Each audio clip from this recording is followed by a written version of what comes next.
I love this word, but does it distract you, right?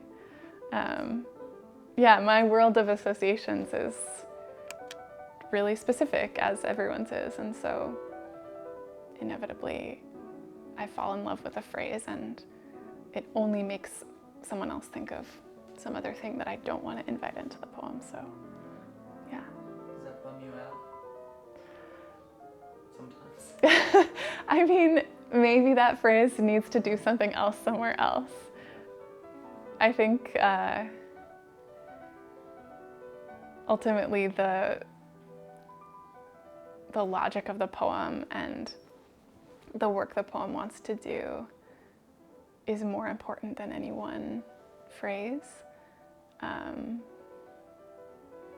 I think like pleasure and indulgence are important parts of that of the play of writing. But they're not the only things. Yeah, I think that thing about darlings are pets, right? Like they'll belong somewhere else or they won't.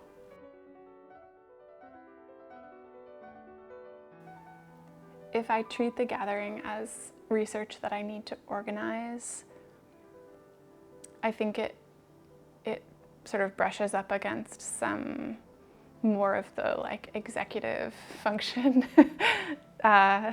stuff. And yeah, I really just almost feel the notebook as like a cauldron, and things will react with one another, and then some things will just sink to the bottom.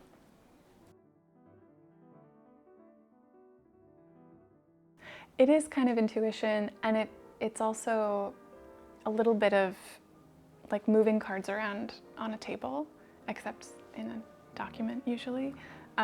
Like what happens to the tension of the line, or the juxtaposition of images, or the revelation of the voice of the speaker if it's a prose block. Like you mentioned in your email, it happens that I think two or three of the few poems I have published online are in this prose block form, which to me feels really like a new thing I've been doing. It just happens that that's what's out there. And those are poems that all began with much more white space and much more heavily enjambed. And something about the way that the like velocity of the lines as they moved line to line, image to image, I think wanted the illusion of containment, or wanted a rectangle.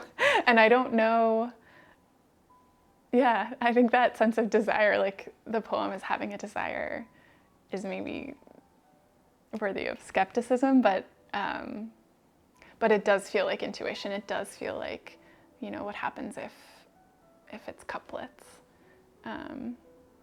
And all sorts of things happen if it's couplets, right? There are all kinds of like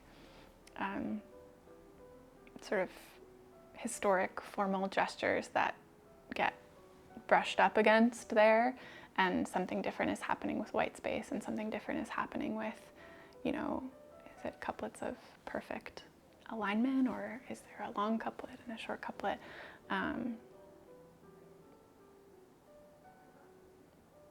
So I think for some time I felt a little silly writing a draft and then spending a long time just like kind of rearranging it, like not even necessarily changing the language, but making it into different shapes. But I actually do think that from there, what the poem needs next, or is missing, or is pointing to, often becomes clearer.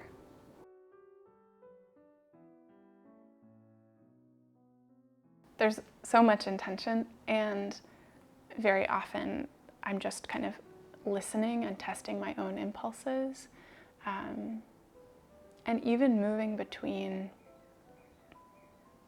other poems in a sequence to hear whether the speaker or the inflection is like upending or modifying or staying consistent. I think those are decisions that happen maybe constantly, but more consciously towards the later parts of revision, where something will sound, a line will sound really out of place based on the energy and voice that a poem feels like it's exploring, or that line that's out of place reorganizes that poem. Like, actually, that poem is meant to be in that key. But I think as I'm listening to myself, I'm hearing that I work pretty hard to set aside conscious decision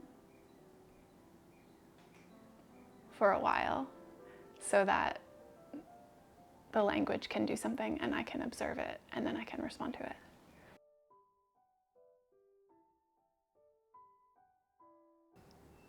I have a lot of trust that the sound will arrive to its own sense, whether that is a fragmented or a narrative sense. And it's been interesting to lean a little further into etymology as a way that a word kind of springs open when a little bit of pressure is applied, and all of these connections and historical layers can unfold. Often layers that really challenge my assumptions about what that word is like supposed to be doing or could do. And that's really exciting to me, to kind of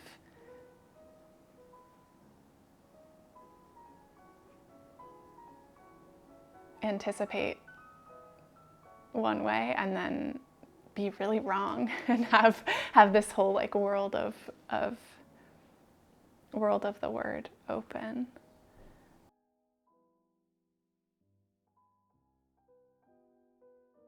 The combination of memory and projection as like vectors of image making feels right, in the sense of like maybe multiple times sitting on top of each other or sitting next to each other. I'm sort of two minds about, well, like I said, I'm sort of trying to remember what a poem is and how to start it as I'm here, so this will change. But so often I'm first to sound, and then the image follows based on how the words feel in my mouth or in my ear. But I think that that's incomplete. Like I do think that really focused description of an invented or an observed image is also really important. And the idea of image world, like what is the collection of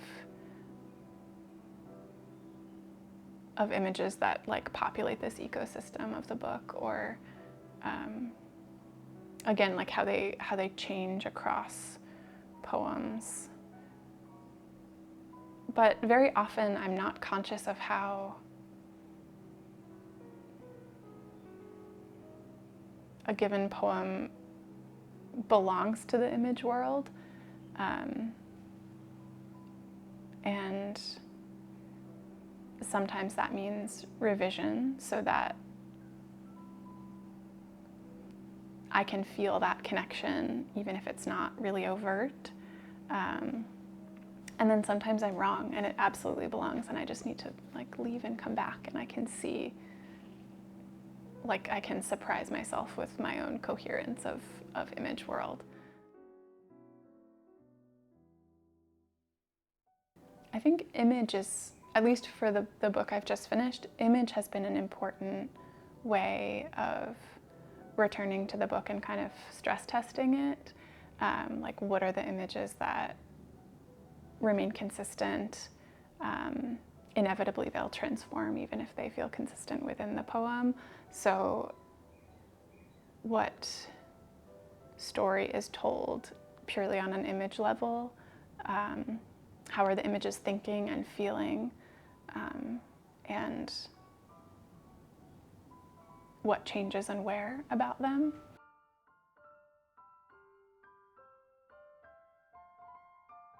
I wrote a poem last summer that ended in a way that felt really clear to me was the end of the book. And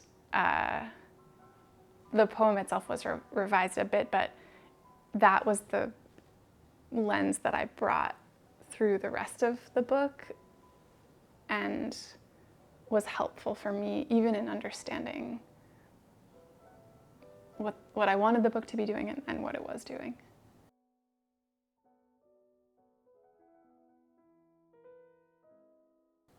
It's very important to me to imagine an incredibly astute and loving reader basically all the way through, and then to invite that imagined reader to have some more skepticism and to be curious about that imagined skepticism. And then, of course, also to bring real readers in, like to bring folks who I trust, who I think are attentive both to the kind of material and mysterious qualities of the language, but who also want to connect with the poem and will tell me if there are moments they feel they can't or they can imagine that falling apart.